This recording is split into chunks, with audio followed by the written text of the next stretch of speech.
Ascoltami. Parole, parole, parole. Ti prego. Parole, parole, parole. Io ti Martín, qué linda vista, ¿no? Hermoso, me inspira para hablar de bonos, ¿eh? Totalmente, era justo lo que te quería preguntar.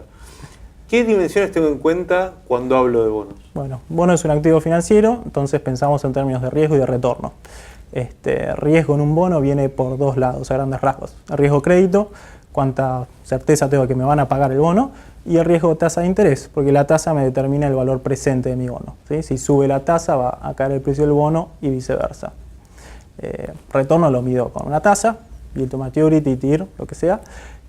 Y el riesgo, bueno, riesgo crédito están las agencias calificadoras de riesgo que nos dan una mano con eso. Y el riesgo tasa lo mido con la duration, que es una medida de la sensibilidad que tiene el precio del bono ante cambios en la tasa. Me imagino que hay otras medidas de sensibilidad y otros términos para saber, pero ¿cómo ordeno los bonos? Bueno, los bonos los ordenamos en curvas, ¿sí? Partimos de la curva del Tesoro americano, que es la curva del activo libre de riesgo, o por lo menos del menos riesgoso que conocemos. El resto de los créditos tienen más riesgo, así que cotizan con un diferencial sobre la curva del Tesoro americano. Entonces, estamos acostumbrados a hablar de spreads, ¿sí? Si el riesgo de una curva en relación a los treasuries cae, decimos que hubo compresión de spreads, o viceversa, si aumentó, que aumentaron los spreads. Está bien. ¿Y qué pasa con los movimientos que tiene la curva? Bueno, una curva por lo general tiene pendiente positiva. Sí. Lo que puede pasar es que si la distancia entre los bonos más largos y los cortos aumenta, la curva se empina, steepening como dicen, o al revés, puede pasar que la distancia entre el punto largo y el corto se achique, entonces la curva se aplane, se vuelve más chata. Ya sé que debe haber otro movimiento en el medio, pero decime, ¿de qué me sirve una curva para entender problemáticas como de inflación o crecimiento? Bueno, la curva lo que estás viendo es expectativas de tasa de interés a lo largo del tiempo, así que eso te da las expectativas sobre el ciclo económico. Como te dije, lo normal es que la curva tenga pendiente positiva. Imagínate una situación en la que va a haber crecimiento, es probable que esto genere expectativas de inflación, yo como inversionista me quiero cubrir por eso, entonces a medida que aumenta el plazo de mi inversión, pido una prima adicional. Lo que puede pasar además en el extremo es que si hay mucha inflación, yo pienso que la autoridad monetaria va a subir la tasa para calmarla, y me cubro con eso pidiendo una prima mayor.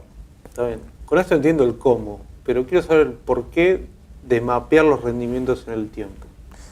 Bueno, los bonos, como son un activo que tiene un flujo cierto, yo sé que voy a cobrar en el tiempo, tienen reversión a la media, ¿sí? Al mercado lo impactan noticias, aumenta la prima de riesgo en general o sobre un crédito en particular todo el tiempo, esto hace que los rendimientos cambien, que cambien los precios.